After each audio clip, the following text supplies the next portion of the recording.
Hello guys, good morning. Nandito tayo ngayon sa Liscobak City, pinakadulo-dulo na to na Serbia guys, malapit-lapit na sa Macedonia. Kakarga tayo ng prutas dito ngayon at dadalhin natin sa Germany. Samahan niyo ako sa biyahe ko guys. Makikita niyo yung magandang view sa mga daan dito at sa mga lugar sa iyo.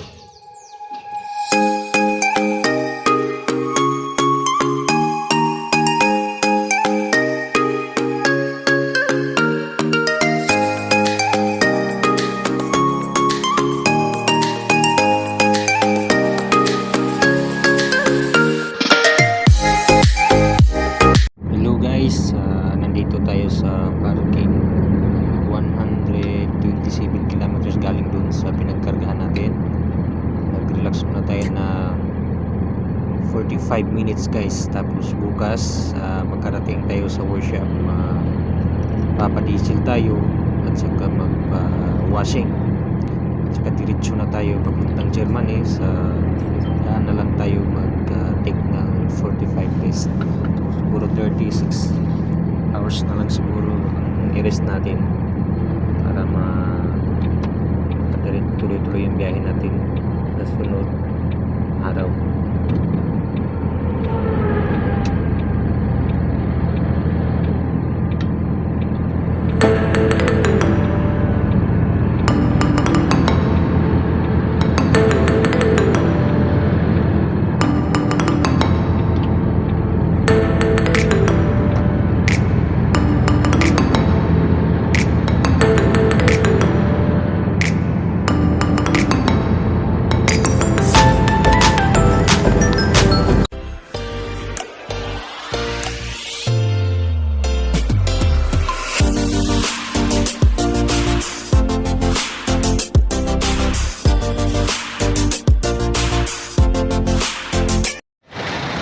Guys, tapos na tayong washing at i-check na natin yung top natin bago tayo tatakbo guys, lalo na paggabi.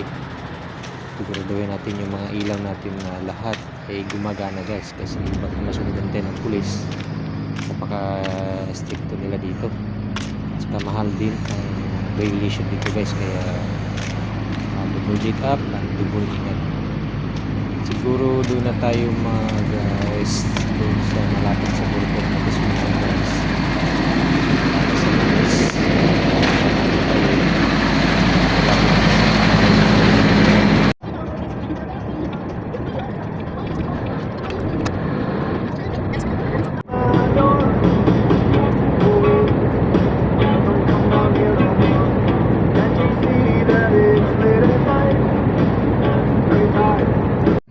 Guys, napaka-fogs ngayon, napaka-delikado itakbo dahil madulas yung daan, tapos medyo madilim sobra.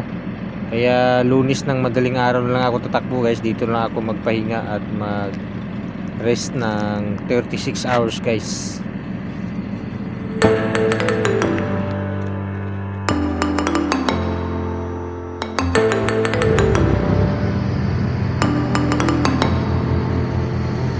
Ito guys, ipapakita ko sa inyo yung dadaanan natin mula sa Liscobak papuntang Germany. Dadaan tayo ng Hungary, Slovakia, Czech Republic at saka Germany na tayo guys.